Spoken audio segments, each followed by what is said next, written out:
지난번에 말씀드린 것처럼 오늘은 각 사업비에 대해 항목별로 좀 살펴보려 합니다. 그러니까 지금 가장 큰 문제가 재개발 지역에서 일어나고 있는 문제점 중에 하나가 지금 사업비를 놓고 갈등이 조합원들이 굉장히 심한데 그 이유가 뭐냐면 언제 그 갈등이 표출되냐면 실제로는 거의 철거나 모든 용역이 완료된 다음에 이제 시공사만 남아있어 착공만 기다리고 있는 상태거나 아니면 착공해서 이제 입주가 다 될 무렵에 추가 분담금이 나와서 그때 이제 비로소 사업비에 대해 처음으로 조합원들이 관심을 갖게 되는 것 같습니다. 근데 그때는 이미 때가 늦는 것이죠. 어떻게 보면 지금 원래 정상적인 제가 맨날 말씀드렸듯이 정상적인 그 사업비 구조는 재개발 조합 같으면 최소한 건축비가 차지하는 비율이 75 내지 한 80% 정도는 돼야 되고요. 재건축 조합 같으면 85 내지 90%가 돼야 되는데 지금 그 갈등이 빚어지고 있는 조합들을 보면 북한 일단 3구역 같은 경우는 심지어 뭐 한 46%밖에 안 되고 그런가 하면 성동구 지역에 있는 조합들을 보면 약 50% 초반대입니다. 52 내지 54%.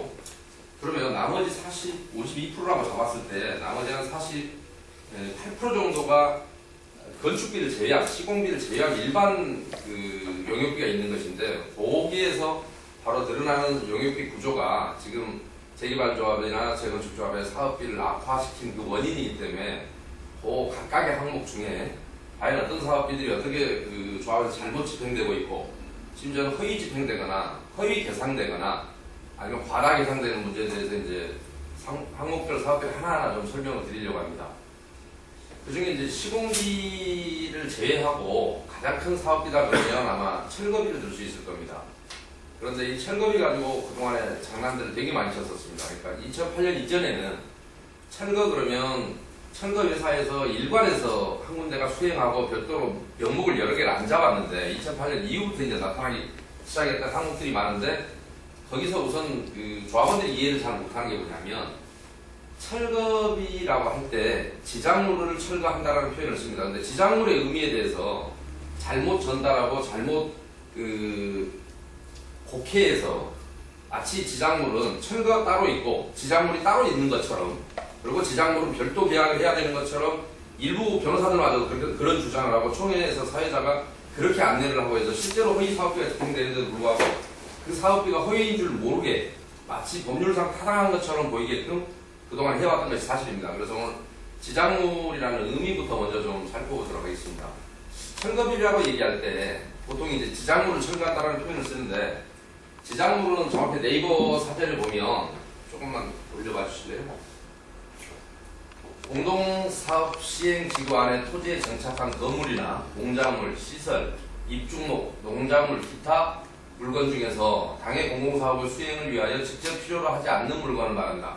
지작물은 이전비를 지급하고 이전시키는 것이 원칙이나 이전이 현저히 곤란한 경우 이전하에서는 당해 물건의 효용을 제대로 발휘할 수 없는 경우 또는 이전비가 취득비보다 많은 경우에는 취득비로 보상해야 한다고 되어 있습니다. 그런데 무슨 얘기냐면 지작물은 공동사업을 하는 그 구역, 여기 같은 경우는 정비사업 공동사업입니다. 정비사업 구역 내에 있는 물건 중에서 거기에 장애가 되는 물건, 그래서 그거는 간단히 얘기하면 이런 사전적 의미를 떠나서 한 3가지로 정리를 합니다. 취득하거나 아니면 이전 설치를 하거나 여기 나온 대로요. 아니면 수용을 합니다. 그러니까 수용도 내가 취득이죠. 아니면 철거를 합니다. 그런데 대부분은 철거하게 되는 것이죠. 그래서 이 철거비가 문제가 되는데 대부분은 철거하거나 수용하는 경우라면 재개발조합 같은 경우는 그 정비사업에 동의서를 내지 않는 분들 이 사람들은 사업시행 계획이 나고 나면 협의 수용을 하든가 협의 수용이 안 되면 토지수용위원회에 재결 신청을 해서 재결 수용을 하게 되는 것이죠. 그러고 나서 이전해야 될 것은 그렇게 많지 않습니다. 어떤 뭐 문화재라든가 이전 보존해야 될 가치가 있다든가 아니면 수목 중에서 나중에 적용사업에 다시 쓸 수 있다든가 하면은 이 시기에서 다른 데 심었다가 다시 갖고 들어오는 경우가 있지만 거의 그런 경우는 없는 것 같습니다. 그래서 대부분은 지작물 그러면 대부분 철거로 귀착되게 됩니다. 그런데 이 지작물의 종류가 여러 가지다 보니까 이제 부정이, 그러니까 이 철거는 하나가 철거해서 하면 될 일을 이거를 수도관 철거 따로, 전기 철거 따로, 무슨 뭐 통신설비 철거 따로, 가스관 철거 따로 이런 식으로 나누는 바람에 그게 이제 좀 그 문제가 되는데 조금만 올려주실래요? 그게 그렇게 해먹을 수 있게 그렇게 잘못 해석해서 여러 개로 계약을 쪼개 나눌 수 있게 만든 데는 표준정관에 약간 문제가 있습니다. 표준정관에 어떤 표현이 등장하냐면 문제가 있는 건 아닌데 이거를 국회한다는 얘기입니다.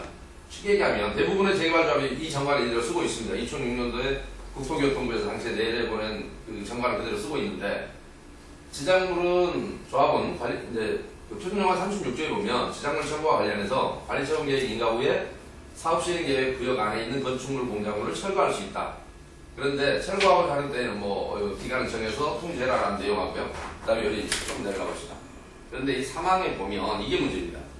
사업시행구역 안에 통신시설이나 전기시설, 급수시설, 도시가스시설 등 공급시설에 대해서는 당해 시설물 관리권자와 협의하여 철거 기간이나 방법을 따로 정할 수 있다라고 되어 있는데 이 얘기는 이 통신시설도 공공이 사용하는 시설이고 전기시설도 다중이 사용하는 시설, 급수도 마찬가지고 도시가스 마찬가지입니다. 그런데 이거는 관리권자가 따로 있습니다. 원래 시설권자가. 그래서 그 사람들과 협의를 하라는 얘기지. 왜냐하면 본인이 전기를 따로 만지거나 전문가가 아닌 사람이 따로 만지거나 또 수도를 잘못 만져서 수도관이 파열되거나 뭐 가스를 잘못 만져서 어떤 위험을 처리하거나 하는 것 때문에 당해 시설물 관리권자가 협의하라는 취지지 이것을 업체가 각각 달라야 된다는 취지는 아닌데 마치 이 규정을 놓고 통시설 따로 철거해야 되고 전기 따로 해야 되고 급수시설 따로 하고 도시가스 시설 따로 하는 것처럼 지금 악용하고 있는 게 용역업체들이고 철거업체고 조합이 짜고 하고 있는 짓거리입니다. 대표적으로. 그래서 통신시설이나 전기 같은 경우도 일부 철거가 하고 나면 일부 이주가 하고 나면 각 세대별 이제 뭐 단전을 한다든지 단수 조치를 취한다든지 공급을 중단시킨다든지 한 다음에 마지막에 거기에 공급됐던 시설들을 한꺼번에 폐쇄하고 나서 철거를 하면 되는 일인데 마치 이때마다 이걸 철거하는 사람이 따로 있고 이걸 철거하는 사람이 따로 있는 것처럼 지금 현재 조합에서는 이걸 분류해서 하고 있는데 업체를 여러 개 등장시킵니다. 그런데 실제로는 철거업체가 혼자 합니다. 자기가 다. 그러니까 그 문제를 좀 더 올려놓읍시다.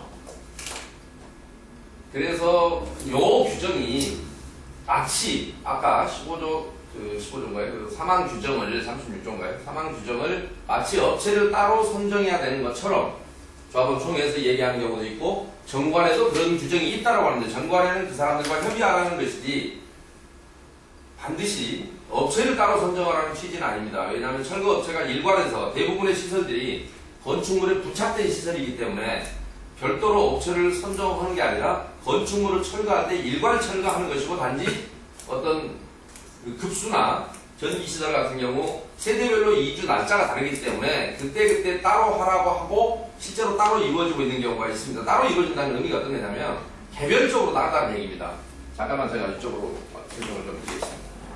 그래서 나중에 지금 아까 말씀드린 수도관 철거 및 소화된 이설, 뭐 전기 철거, 가스관 철거 이런 거에 대해서 통신 뭐 설비 철거라든가 이런 거에 대해서 제가 별도로 좀 설명을 좀 드리겠습니다. 무슨 얘기냐면 전기 같으면요 여기서 먼저 만약에 정비구역이 이렇게 있다고 칩시다. 대개 여기 보시면 길이 이제 뭐 이렇게 뭐 몇 군데면 나 있다고 쳐보죠. 만약에 주택단지가 그러면 가스관이나 전기 수도관은 길을 타고 들어옵니다. 되게 남의 집 밑으로는 못 들어오니까 수도관 같은 경우는 그 동파 방지선인 한 지하 한 1.2m를 타고 들어와요. 그래서 바로 각 세대별로 이제 지하에서 바로 건물로 올라갑니다. 그러면 주로 메인관이 여기서 돌았다 그러면 이렇게 쭉 메인관이 지나가고 여기서 각 세대별로 이제 분기점에서 이렇게 빠져나가서 각 세대에 이제 공급을 하게 됩니다. 수도 같으면. 그러면 그리고 가스도 마찬가지입니다. 근데 가스는 이제 수도관은 지하로 들어오지만 가스관 같은 경우는 지하로 오지만 세대 보통 그 건물 지어진 데 보면 건물 벽면을 타고 들어올 겁니다. 그리고 밖에 계량기가 붙어 있고요. 수도 같은 경우는 저기 실내에 붙어 있습니다. 근데 똑같이 수도도 마찬가지 이 한 세대가 먼저 이사 갔다 그러면 여기를 폐쇄를 합니다. 이따 사진을 한번 잠깐 좀 보여줘 보시죠. 수도관 가스관 폐쇄 사진이 있을 겁니다. 네, 가스관 한번 보시죠. 가스관이 이런 형태로 이제 각 가정에 공급이 되는데 그 옆에 다른 사진이요. 요거 보여주시죠. 이런 식으로 여기가 지금 여러 세대가 이 가옥에 있는데 지금 한 세대가 먼저 이사를 한 겁니다. 그게 어떤 경우냐면 여기죠, 여기. 여기도 원래 계량기가 있었던 자리인데 이렇게 그 사람이 이사 가고 나서 여기를 막아놨습니다. 이 분기점이라고 합니다.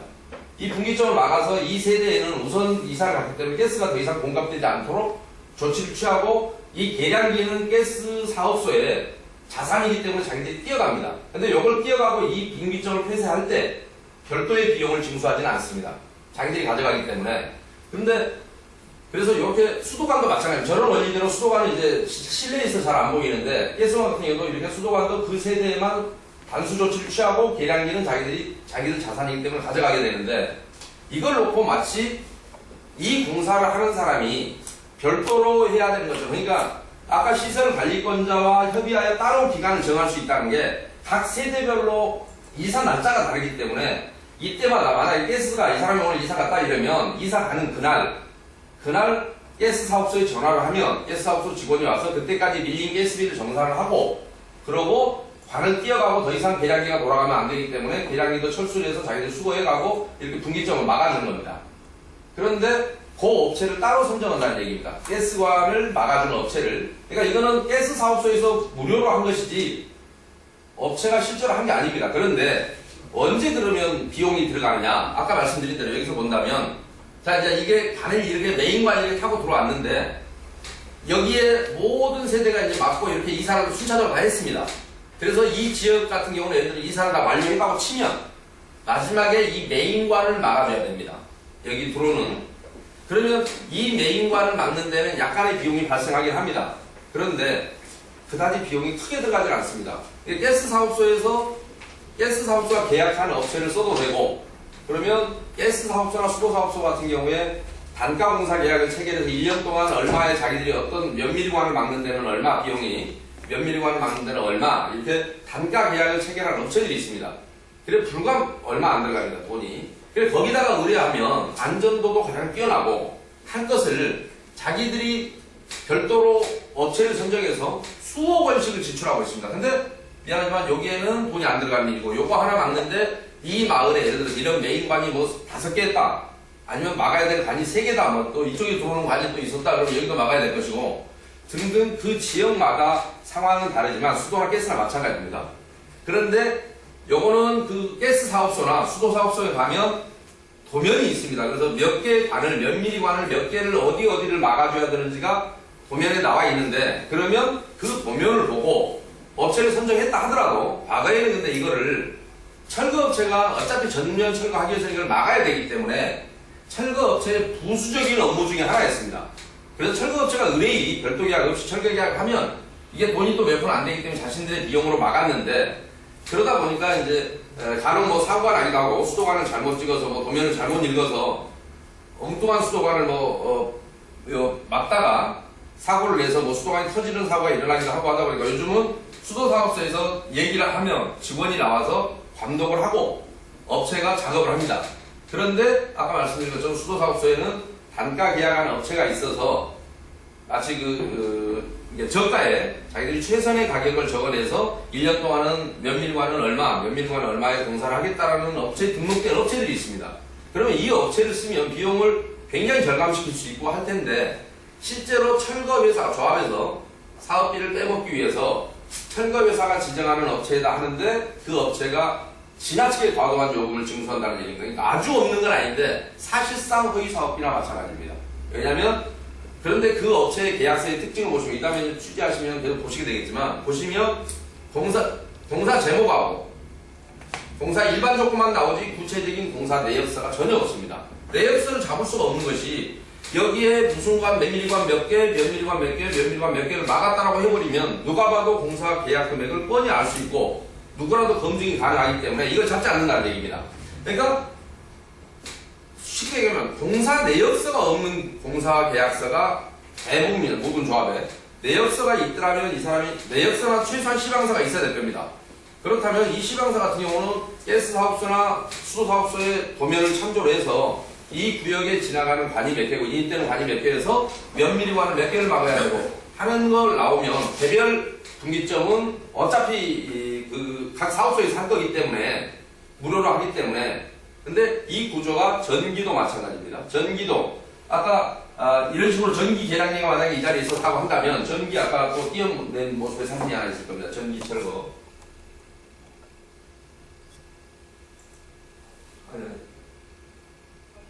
작업점 위로 보여주시죠. 네. 이게 전기 계량기가 붙어서 있었던 자리입니다. 그러니까 이런 식으로 전기를 다 철거해 가고 계량기도 띄어내간 상태입니다. 근데 이걸 한전에 돈을 별도로 받지 않습니다.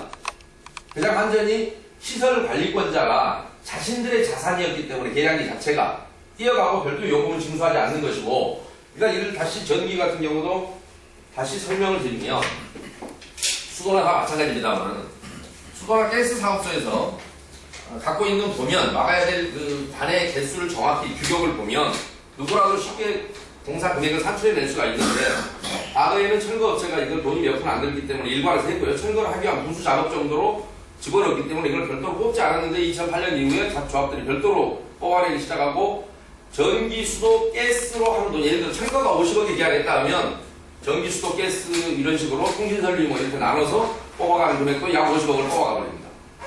거의 더블로 뽑아가게 됩니다. 그러니까 그런데 거기에 보면 어떤 내역서도 없고 어떤 시방서도 안 붙어 있다는 얘기입니다.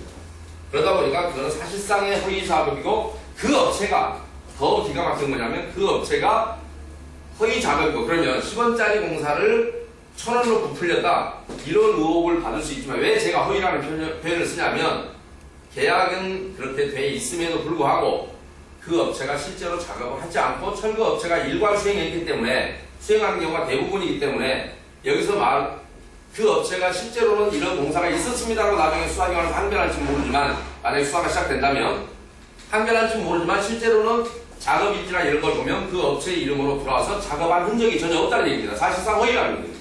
이중으로 뽑아낸 것이죠.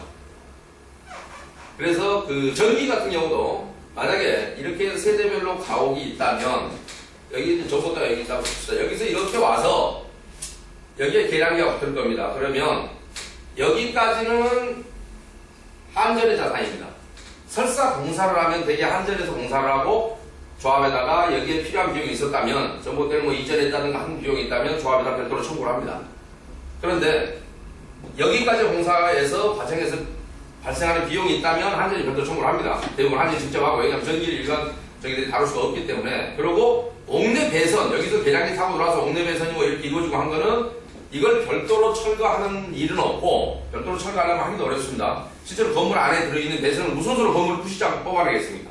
그러니까 건물을 일괄 철거할 때 수도관도 마찬가지, 가스관도, 수도관도 여기에 내부에 들어와 있는 수도관들이 건물을 철거하지 않은 상태에서 수도관을 별도로 분리해서 뽑아내려면 이건 불가능한 작업입니다. 굉장히 어려운 작업입니다. 건물 속에 들어있기 때문에. 가스관도 마찬가지고요. 가스관도 벽면에 붙은 것은 떼어낼 수는 있겠지만, 이걸 건물 내용물에 붙일 사람 이것만 따로 떼어내고 있다면 그건 또라이일 겁니다.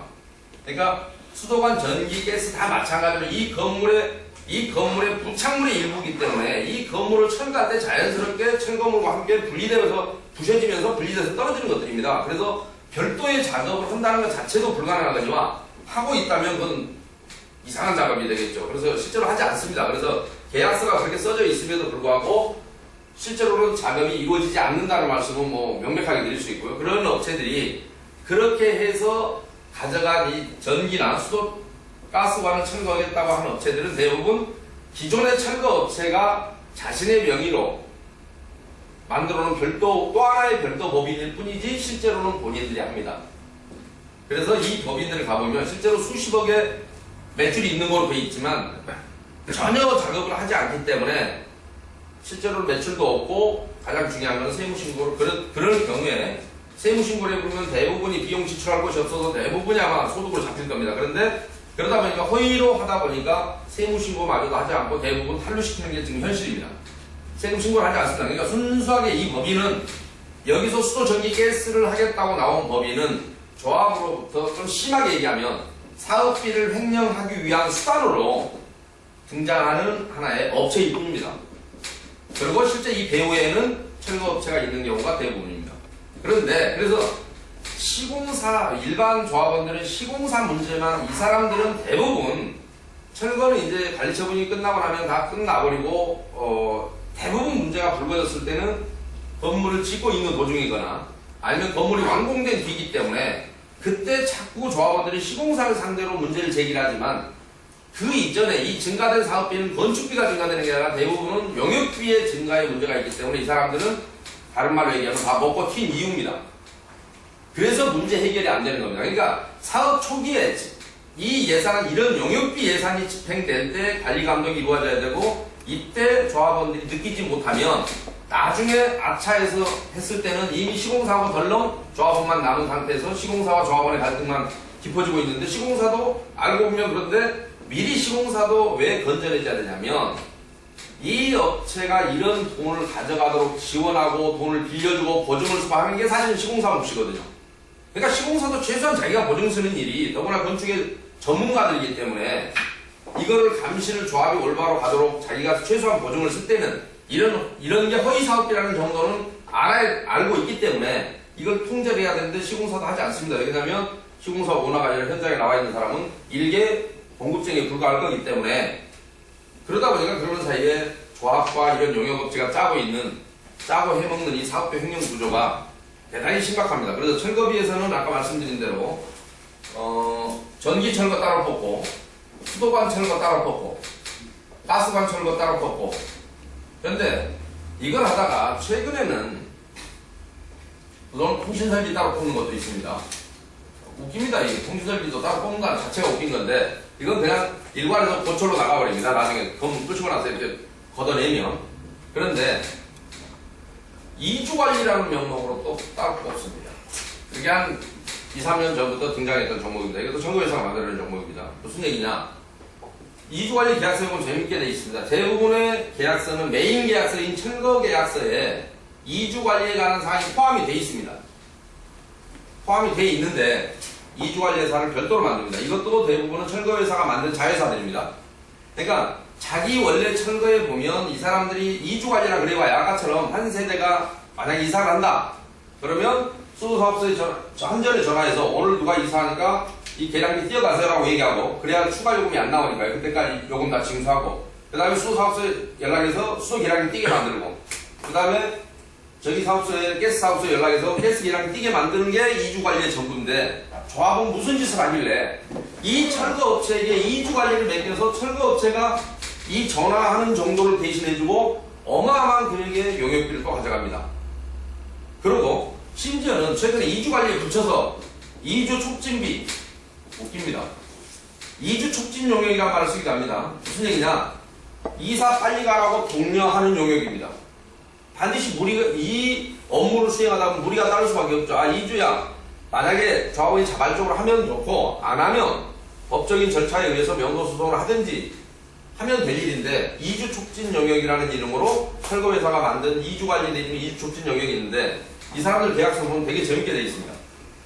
행정 대집행도 자기가 한다고 되어 있고요. 이건 행정기관이 하는 일입니다. 그 다음에 명도 집행도 자기들이 한다고 되어 있습니다. 그런가 하면 무슨 뭐 행정 대집행 업무 그 다음에 뭐 명도 집행 업무 아무튼 그런 것들 집행관이 아니면 명도 집행 같은 경우는 집행관만이 할 수 있는데 계약에 의하면 자기들이 하는 것처럼 되어 있습니다. 변호사법을 위반하고 있는 겁니다. 그런가 하면 이주에 따른 소송 명도 소송 이것도 철거회사가 하는 걸로 이주 관리 용역서에 보면 용역 계약서에 보면 되게 이런 조항이 다 들어가 있습니다. 그러니까 이주에 관한 모든 권한을 이 업체가 하는 걸로 돼 있다 보니까 현장에서 이사를 하니 안 하니 가지고 약간 충돌이 있는 경우가 있습니다. 그런 경우에도 대개 경찰관이 출동을 하거나 그러면 당사자들은 철거회사 직원들은 자기들은 계약에 의한 행위다라고 이 이주관리 계약서를 내놓으면 경찰관이 대부분 그냥 돌아가 버립니다. 왜냐하면 이건 조합원 내부 문제다 아닙니다. 명백하게 계약서 자체가 변호사법을 위반하고 있고 불법인 계약서고 실제로는 이런 업무가 그리고 깊이 들어가 보면 이미 철거 계약서에 있었는데 2, 3년 전부터 이런 종목을 허위로 만들어내다 보니까 다시 또 머리를 쓴 게 최근에 나온 게 불과 2, 3년밖에 안 됐습니다. 이주관리 계약서를 별도로 만들어서 그러다 보니까 원래 철거 계약서를 수정도 안 하고 별도로 만드는 말은 명백하게 배임죄입니다. 이중지급입니다. 그런데 그래봐야 철거회사나 이 회사나 거의 같은 한 회사고요. 지난번에 수원지검에서 수사를 했지만 이 부분에 전혀 접근을 못했던 게 조합 쪽에서 접근이 안 됐던 게 바로 그 부분입니다. 그런데 지금 2주 관리까지 했죠. 그래서 지금 이 2주 관리 사례가 옥수 13구역 같은 경우도 원래 철거회사에서 2주 관리가 포함되어 있습니다. 계약서에. 그런데 2주 관리 계약을 별도로 12억 6,500에 빼냈습니다. 산무개발하고 내가 다원의 자회사로. 그러니까 그런 행위들은 지금부터 계속 지금 해왔고 2주 관리까지 해왔는데 잠깐만요. 아까 그 사업대로 돌아가 볼까요? 그래서 그것 중에 그래서 그 다음에 가스 전기 성면 말씀드렸고요. 성면 철거가 또 아주 재밌습니다. 과거에 자 철거 그러면 성면은 별도로 분리하고 별도로 신고해야 되는 거 맞습니다. 별도 분리해 신고해야 되는 거 맞는데 그렇다고 철거만 성면만 따로 하는 철거 회사를 둬야 되는 건 아닙니다. 왜냐하면 일반적으로 철거하는 회사들은 성면 철거 면을 다 가지고 있습니다. 그런데 그렇게 하면 돈을 많이 못 뽑아먹기 때문에 자기는 일반 철거만 하고 그 다음에 두 번째로 성면 철거는 따로 업체를 선정합니다. 그런데 요것 또한 수사하면 취재하면 대부분 불법입니다. 어떤 불법이냐? 성면은 전체 중에서 1% 함유량이 1% 이상일 때만 분리 배출하게 되어 있습니다.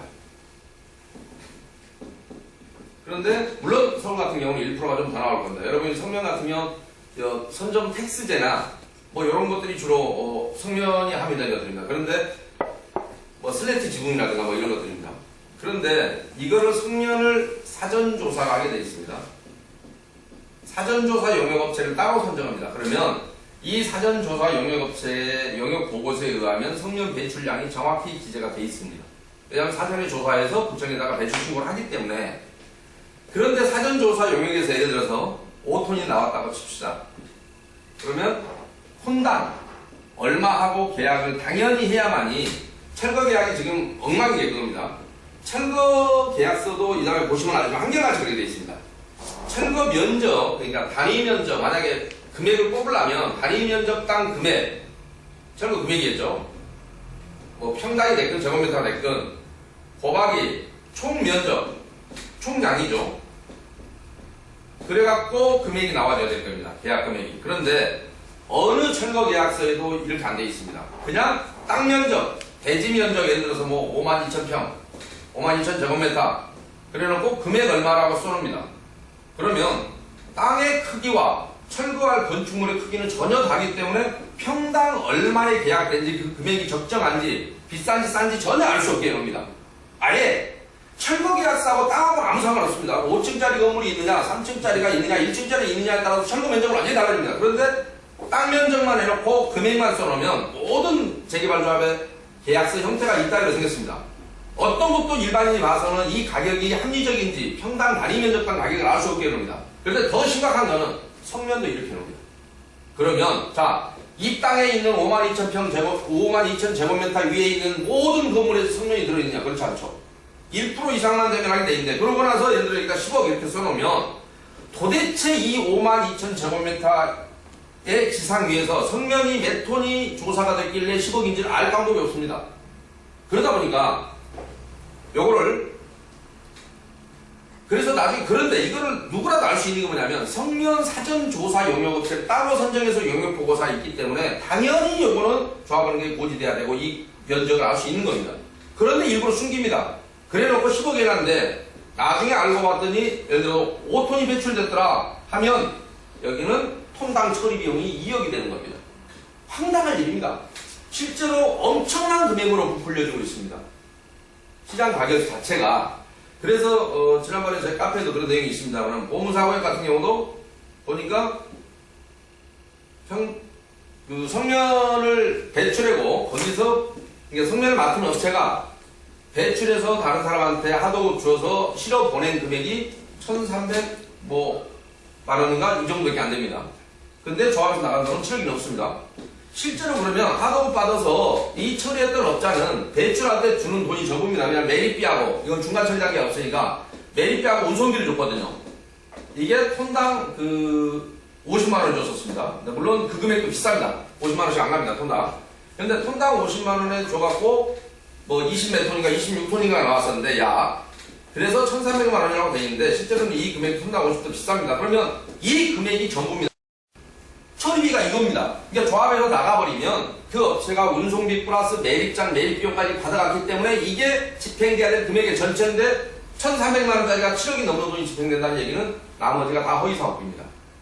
그러니까 아무리 부풀렸다 하더라도 그리고 그 업체가 예를 들어 맡은 업체가 처리했던 게 아니라 이 업체가 다시 하도급 줬는데 하도급 준 단가가 이거라는 얘기입니다. 이것도 일반인들이 조금만 관심을 가지면 노동부에 성면 신고된 거하고 구청에 배출 신고된 거를 보면 자기 구역에서 나왔던 성면의 양이 얼마인지는 추후에라도 사실로 확인할 수가 있습니다. 시간이 좀 걸려서 그렇지. 그러면 도대체 톤당 얼마를 갖다가 성면 처리비로 썼는지를 알 수가 있는데 이 많이 불려진 사업비가 결국에는 조합의 임원들과 해당 영역업체가 짜고 빼먹는 사업비의 전형적인 형태입니다.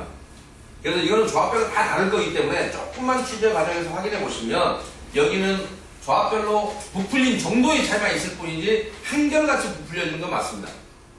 그래서 성면 철거비는 보통 해당 업계에 얘기하면 제곱미터당 약 13,000원 정도 철거비는 나오고 여기다가 운송비하고 아까 매립비만 계산하면 됩니다. 매립비는 지가 끼게 와야 톤당 한 15만원 정도 될 겁니다. 운송비는 뭐 거리에 따라서 어느 매립장을 가느냐에 저기 하고요. 그래서 제가 아까 50만원이 비싸다고 했던 게 그 얘기입니다. 그런데 여기다가 매립비와 운송비에다가 철거비는 제곱미터당 13,000원 잡으면 아까 같은 경우 그 조합 같은 경우 얼마나 많은 돈을 거기서 부풀려서 성면 철거 하나에서만 그렇게 많은 걸 빼먹었는지를 알 수 있을 겁니다.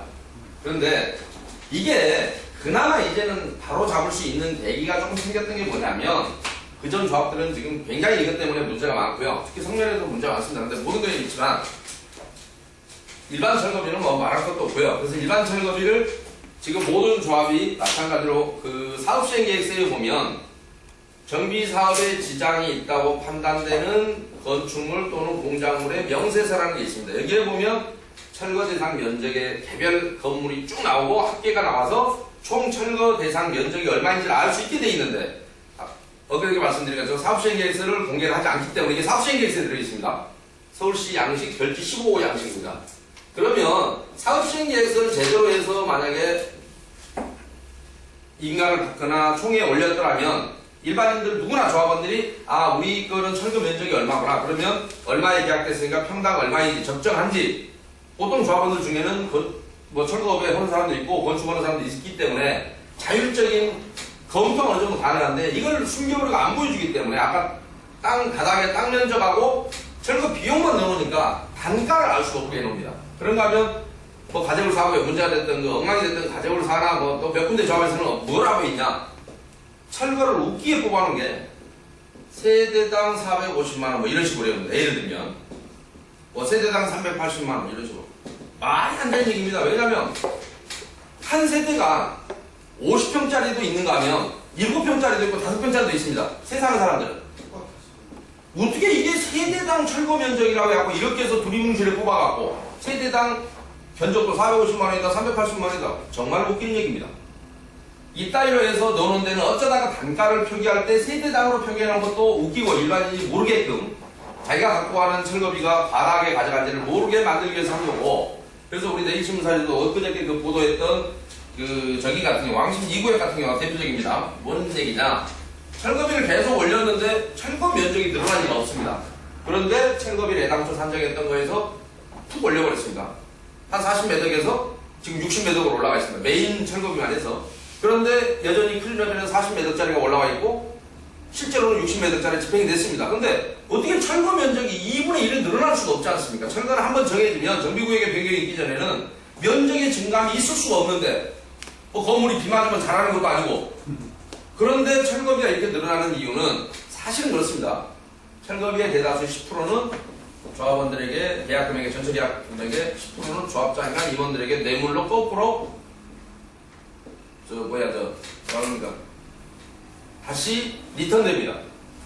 이게 오랜 철거업계 관행으로 되어 있습니다. 그래서 40원 계약을 했던 사람이 만약에 60억으로 사업을 줬을 거 아닙니까? 관행대로라면. 그런데 60억으로 올리면 또다시 2억이 추가로 들어옵니다. 이 재미에 돈 2억 먹자고 조합원의 돈을 20억을 갖다 내다 버리는 겁니다. 근데 더 웃기는 것은 이 조합원들이 그 철거업체 중에 제가 나중에 한꺼번에 말씀드릴까 했는데 아까 세무 관련해서 저기 한번 양식 하나 보여주시죠.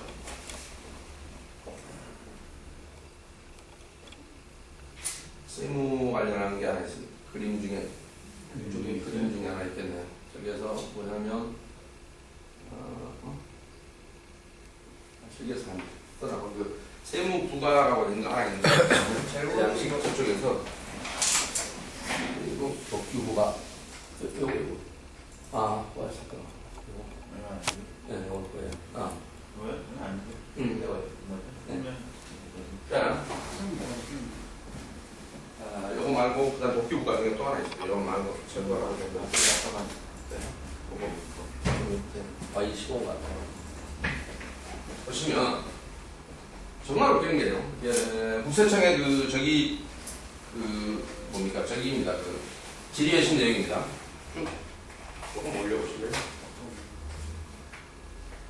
진짜 웃기는 것은 지금 철거업체든 조합이든 이런 식으로 조합원의 돈을 빼먹는 데는 그 급에 있지만 더 재밌는 게 뭐냐면 철거비하고 설계비 볼 때 반드시 보아야 될 부분입니다. 40억 이렇게 예를 들어 철거비가 40억 이러면 부가세 4억 이렇게 받아갑니다. 60억 그러면 6억 받아갑니다. 그런데 부가세가 철거비 같은 경우는 면제 대상입니다. 이거마저도 조합은 속이고 가져갑니다. 이게 여기 나오시면 다 면제가 아니라 철거 용역 중에 조세제한법 그 106조 나오죠. 그 다음에 시행령도 106조입니다. 보시면 줄이 한번 해보십시오. 국민주택을 신축하기 위해서 그러니까 제가 조합의 세무구조를 지난번에 말씀드릴 때 조합이 과세가 되는 부분이 따로 있습니다. 어떤 부분이냐면 조합의 앞으로 조합끼리 다룰 때 반드시 필요한 부분인데 이게 하나의 조합이라고 봅시다. 세무가 조합원분이 있을 겁니다. 나중에 건축을 하게 되면 그리고 일반 분양분이 있습니다. 그리고 상가가 있을 겁니다. 근데 일반 분양 중에서는 85제곱미터 국민주택이라는 거 이상이 있고요. 85제곱미터 이하로 나갑니다. 상가도 일반 분양분이 있고 조합원 분양분이 있을 겁니다. 조합원 분양분은 부가세 면세입니다. 평수에 크게 관계없이. 상가도 조합원분은 면세입니다. 일반 분양분은 상가는 과세입니다. 그 다음에 국민주택 규모 이하라고 하는 것이 비과세입니다. 그 다음에 요거 국민주택 규모 이상만 과세입니다. 그러면 이 전체 사업 면적이 만약에 10,000평이었다. 그러는데 요게 1,000평이고 요게 1,000평이었다. 나머지가 8,000평이었다 합시다. 만약에 한 이게 6,000평 되고 이게 1,000에서 뭐 이렇게 구조가 됐다고 쳐보죠. 이 중에서 부가세를 내야 할 거는 그러면 요거에 대한 철거비가 40억이었다. 그러면 4억이 부가세가 들어가는 게 아니라 요거만 부가세 과세 대상이기 때문에 철거 이후에 신축할 국민주택 규모 이하의 이상이나 이하거나 그 다음에 조합원분은 비과세라서 4억이 가져가는 게 아니라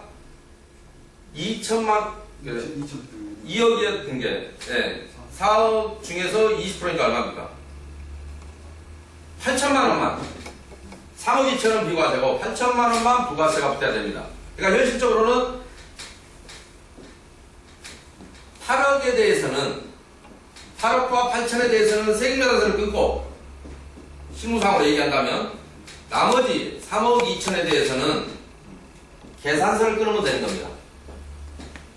세금이 안 붙기 때문에 부가세가 안 붙기 때문에 이것은 설계비도 마찬가지입니다. 그런데 조합이 돈을 빼먹는 데만 급급해서 용역업체가 이 부분에 대해서도 전부 한결같이 지금 각 조합이 부가세 10%를 가져갔습니다. 그래서 더 웃긴 거는 만약에 이걸 갖다가 그대로 세무서에 신고했다면 과오라고 된 게 맞을 겁니다. 그런데 상당수 용역업체가 여기 또한 세무신고를 잘 안 해버립니다. 그렇다면 아까 부가세 부분이라도 세무신고 안 한 거는 조세범 처벌고 위반이 되겠지만 부가세를 더 가져간 건 뭡니까? 사기죄가 되겠죠. 굳이 형사상 얘기한다면 허위로 속여서 부가세 내지도 않은 건데 부가세 낼 것처럼 속여서 부가세까지 가져간 겁니다. 용역업체 입장에서 보면 이게 가장 철거업체에서 많이 일어나는 일이고 철거가 면세 대상입니다. 아까 그리고 그 건축사 설계 건축 설계 부분 건축사는 특히 자기들이 설계를 했기 때문에 이 비과세 대상이 얼마라는 걸 누구보다 더 정확하게 면적을 알 거 아닙니까? 설계 사무실은 자기들이 설계를 했기 때문에. 그런데 여기도 마찬가지 갖다가 신고를 안 해버렸다 한다면 본인 자신은 조세범처벌법 위반이 해당이 되겠지만 조합을 추가로 가져간 부가세에 대해서는 조합을 상대로 사기를 친 거죠. 부가세만큼 차액만큼 이 금액이 생각보다 많이 큽니다. 왜냐하면 용역비들이 꽤 됩니다.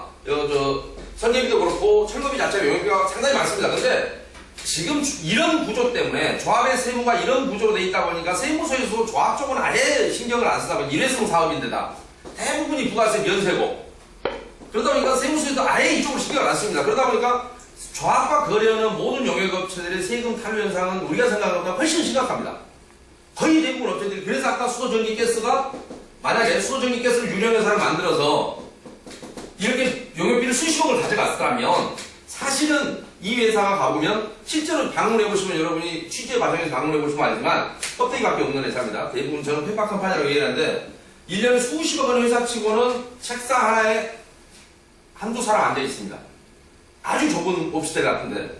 그러니까 만약에 그렇게 해서 가져갔다 치더라도 요즘 우리나라가 뭐 세금과 죽음은 피할 수 없다고 하잖아요. 대부분은 세금으로 되고 말 거야 아마.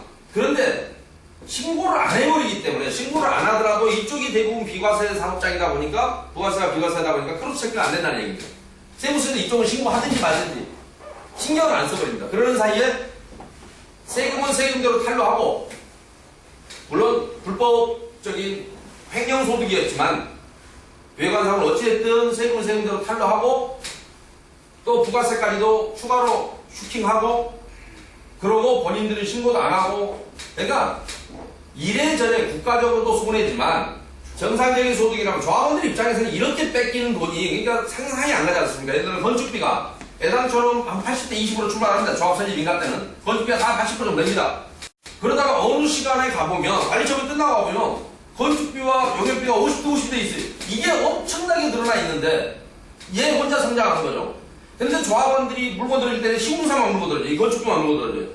한심한 일이죠. 실제로 뺏긴 거는 이쪽인데 그리고 모든 불법 행위는 이쪽에서 이루어지고 있기 때문에 마지막에는 시공사도 반드시 조합을 거래할 때 조합원과 이해관계가 어떻게 보면 같이 해야 된다고 해요. 자기가 보증을 쓰고 이런 사업들이 조성을 해주기 때문에. 그런데 이 사람들도 조합의 불법만 얘기하면 조합편을 들고 있어요. 시공사가. 정신 나간 놈들이죠. 사실 공동으로 조합이 올바르게 쓰게 해야 마지막에 자기가 피해를 안 볼 텐데 이상하게 조합 비리만 얘기하면 시공사는 사업이 늦어진다라는 뭐 이상한 이유를 대면서 조합 쪽을 적극 비호한단 말입니다. 자기 돈 갖다 이렇게 쓰고 있는 행위를 비호하고 있는 거죠. 어찌 보면.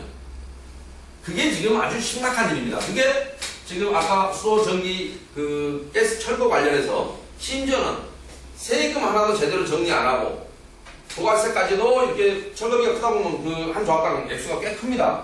설계도 마찬가지고. 근데 설계야말로 처음에 들어와서 설계를 하는 사람이기 때문에 설계 사무실도 이걸 잡아줘야 되는데 그런 생각이 없고 같이 먹기 바쁘고 그 다음에 철거는 뭐 말할 것도 없고 자기 각종 자회사를 만들어서 철거비를 뭐 그냥 뽑아가는 데만 정신이 없고 그러는 사이에 그러니까 조합원들이 보호받을 길이 없어진다는 얘기입니다. 여기서 늘어나는 사업비가 어마어마합니다. 그 다음에 저기 사업비를 한번 그 다음 항목 한번 봐주실까요? 그 다음에 조금 올라가 봅시다. 그래서 이 철거비와 관련해서 제가 좀 올라가 봅시다.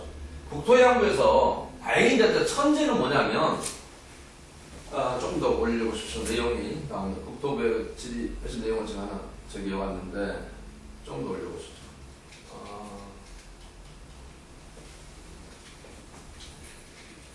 저기가요. 2010년 4월 15일자로 도시정비법 11조 사항이 개정이 됩니다. 뭐냐면 시공사 선정할 때는 철거에 관한 사항을 시공사를 선정하고자 할 때 철거에 관한 사항을 포함하기로 했습니다. 이게 왜 그러냐면 2009년도에 초에 왜 용산 사태가 났지 않습니까? 그래서 철거회사의 폐단점이 이제 많이 문제가 되니까 앞으로는 철거가 직접 조합을 개입하지 못하도록 시공사에 이제는 철거를 포함시켜버리라. 보통 우리가 개인이 줄 때는 시공사에 주면 알아서 철거하고 지가 되게 지어줍니다. 그런데 요 규정을 개정을 해놨는데 그래서 그 뒤로는 그런데도 불구하고 그 뒤에 계속해서 아까 수도, 전기, 가스를 따로 해야 되는 것처럼 다 뽑아 먹었다 했잖아요. 수도, 전기, 가스를 별도 업체를 선정해야 되는 것처럼 마치 정광규정이 이상하게 곡해해갖고 뭐 그 관리권자가 협의해라. 그래서 기간을 따로 정할 수 있다. 이 말이 아까 개별적으로 와서 관리권자가 협의 안 할 수도 없어요. 관리권자가 그때그때 뛰어가줘야 되니까 한 세대 한 세대 갈 때마다 그것이 협의인 것이지 무슨 기간을 따로 뭐 전기는 날 잡아서 해야 되고 뭐 수도 날 잡아서 해야 되고 이게 아닌 그런 의미가 아니었거든요. 그런데 지금도 여전히 이걸 따로 헤쳐먹으니까 왜냐하면 이제는 이게 법이 개정돼서 이게 2010년 7월 16일부터 시행됐단 말입니다. 이게 공공관리제죠. 그런데 그 이후에도 수도, 전기, 가스 이 공공관리제가 표준정관이 2006년도에 만들어 보고했단 말입니다. 국토부가. 그때 한 번도 손 안 댔어요. 그러다 보니까 이걸 따로 빼내다 보니까 지금도 여전히 이거는 철거와 다른 개념인 것처럼 전기나 수도나 전기는 마치 철거하고 상관이 없는 것처럼 하니까 사람들이 이제 이렇게 질의를 했습니다. 상하수 단전기, 소화된 이설공사, 전기 가정선, 철거 및 가정선 공사, 뭐 차단 공사, 전기 철거, 그 다음에 가스 단전기 철거 공사, 성면 해체 처리 및 공사는 도정법 11조 사항의 기존 건축물은 철거 공사에 관한 사항은 포함될 것으로 사료된다. 이게 별도 계약하고 있는데 이게 맞는 거냐?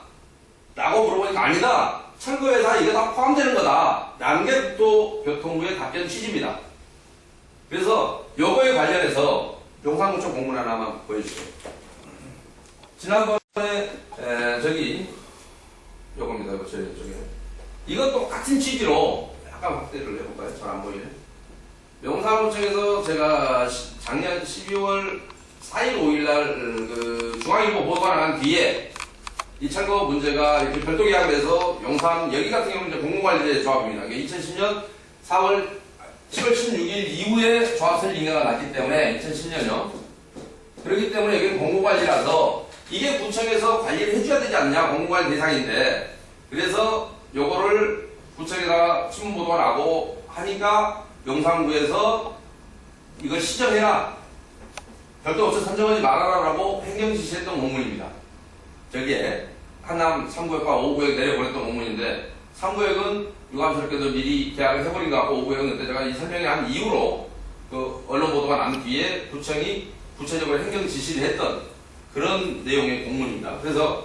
그런데 지금 공공관리제도 수도, 전기, 가스는 지작물이라서 철거가 아니다 라는 게, 지작물이 철거가 아니라는 얘기는 지작물을 철거하는 작업을 철거라고 하는 건데 마치 철거 따로, 지작물 철거 따로가 있는 줄 알아요. 이게 건축물은 아무것도 아니고, 그래서 제가 지작물 의미를 아까 먼저 말씀드린 건데 지작물이라서 이거는 별도로 해도 된다, 이따위 안내를 하고 이따위 하는 사람들이 많아서 지금 아까 그러나 공공관리제 조합에서는 그나마 이게 이 법을 적용해서 바꿀 수가 있는데 기존의 조합들이 여전히 이걸 해먹고 있고, 공공관리제 조합도 이 조합에 이렇게 구체적으로 시정지시한 사례는 원칙은 이렇게 답변하고 좀 시정지시한 사례가 거의 없고, 지금 용산 같은 경우는 시정지시를 했는데 각 조합에서 이렇게 별도로 허위사업들을 좀 뽑아먹고 있는 게 모든 조합이 실패입니다. 이게 철거비만큼이나 심각하고 내용이 많다는 얘기입니다. 그런데 거기에 부수적으로 세금까지도 문제가 되고 있고, 그래서 그런 부분에 대해서 앞으로 조금 집중적으로 각 조합 보시면 모든 조합이 이렇게 돼 있습니다.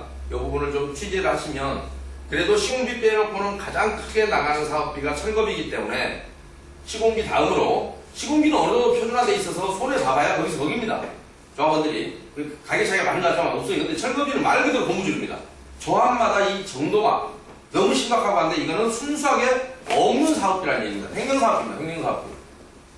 그리고 거기에서도 아까 이주관리까지 포함해서 그 항목이 각 조합마다 굉장히 많습니다. 어떤 데는 2개로 합친데, 어떤 데는 4개로 분리한데, 6개로 분리한데, 뭐 조합별로 다 틀리지만 메인 철거 빼놓고는 결국은 작업은 메인 철거 회사가 했지, 걔네들은 하지도 않았고 이름만 빌려준 페파 컴파니고, 그 페파 컴파니를 동원했던 사람은 실제로 그 조합의 메인 철거 회사가 대부분이라는 얘기입니다. 거기서 들이댑니다. 그래서 그런 부분이 오늘 그래서 철거까지만 좀 설명을 드리고, 다음에 또 철거 외에 다른 허위 사업비들에 대해서 하나하나 설명을 드리겠습니다. 그 규모나 피해 규모 같은, 철거는 제가 예를 든다면 일일이 예를 들 수 없을 만큼 조합의 사례들이 뭐 어느 조합에 다 있는 거라서 앞으로 보시면 어느 조합에나 이 부분이 나올 겁니다. 이설비 내지는 뭐 상하수도, 전기, 뭐 가스 철거 회사가. 근데 회사에 등장하는 이름들은 비슷비슷합니다. 왜냐하면 메인 철거 회사가 몇 개 안 되고 그들이 동원한 업체는 뻔한 업체이기 때문에 똑같은 자회사하고 페파 컴퍼니라도 그 업체들은 이름이 다 거기입니다. 그래서 다음 시간에는 그거 좀 설명을 드리겠습니다. 오늘 좀 늦게 와서 죄송합니다. 수고하셨습니다. 네. 수고하셨습니다. 고맙습니다. 다음은 철거비가 많이 심각합니다.